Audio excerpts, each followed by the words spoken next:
Yazid মদ্যপায়ী ছিল, মদ পান করত। ইমামে হুসাইন বলেন যে মদ্যপান করে তার সঙ্গে তো সম্পর্ক রাখা যাবে না, কারণ আমার রাসূল বলেছেন কোন ব্যক্তি যদি মদ্যপান করে সে যেন একজন নারী যখন ঋতুস্রাব হয় ওই ঋতুস্রাবের রক্তগুলো পান করা আর মদ পান করার মধ্যে সমান। একটু বড় করে বলেন নাউজুবিল্লাহ। এগুলো আমাদের জানতে হবে। এখানে একটা ছোট্ট বিষয় আপনাদেরকে জানাই। কোন একজন মদ্যপায়ী আপনার ঘরে এসে খাবার খেলো, সে যদি আপনাদের প্লেটে করে খাবার খায় তাইলে মনে রাখতে হবেন এটাকে আপনাকে ধুইতে হবে। কেমন ধুবেন? সাবান দিয়ে, সার্ফ এক্সেল দিয়ে, বিম না, কি দিয়ে ধুবেন? শরীয়তের ফয়সালা হলো আপনাকে সর্বপ্রথম এটাকে একবার মাটি দিয়ে ধুইতে হবে, মাটি দিয়ে।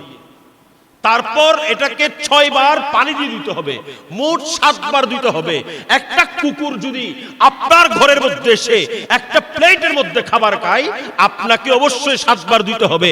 একবার মাটি দিয়ে ধুইতে হবে, 6 বার পানি দিয়ে ধুইতে হবে, মোট 7 বার ধুইতে হবে। ঠিক একজন মদ্যপায়ী ব্যক্তি যদি আপনার ঘরের মধ্যে এসে আপনার প্লেটে করে খাবার খায়, তখনও আপনাকে সেম কোয়ালিটির ধুইতে হবে, সেম ভাবে ধুইতে হবে। আপনাকে একবার মাটি দিয়ে আর 6 বার পানি দিয়ে ধৌত করে এটাকে পবিত্র করতে হবে।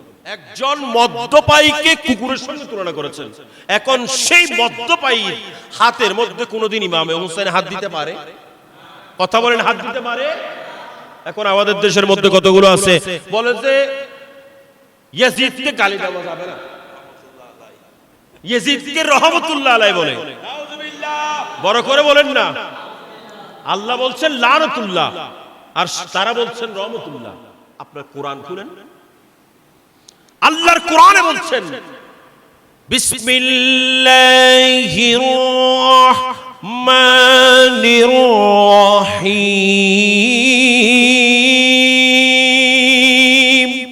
ইন্নাল্লাযীনা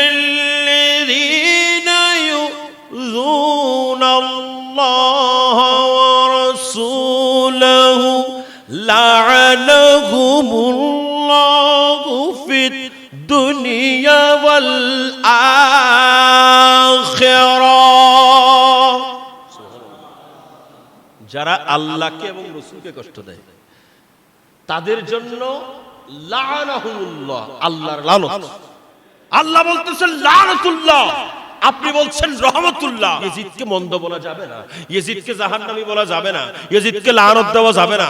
লানত দেওয়া এটা ভালো কাজ না। আরে ভাই, আল্লাহ লানত দিচ্ছেন, আপনি কে? কথা বলেন না, ঠিক?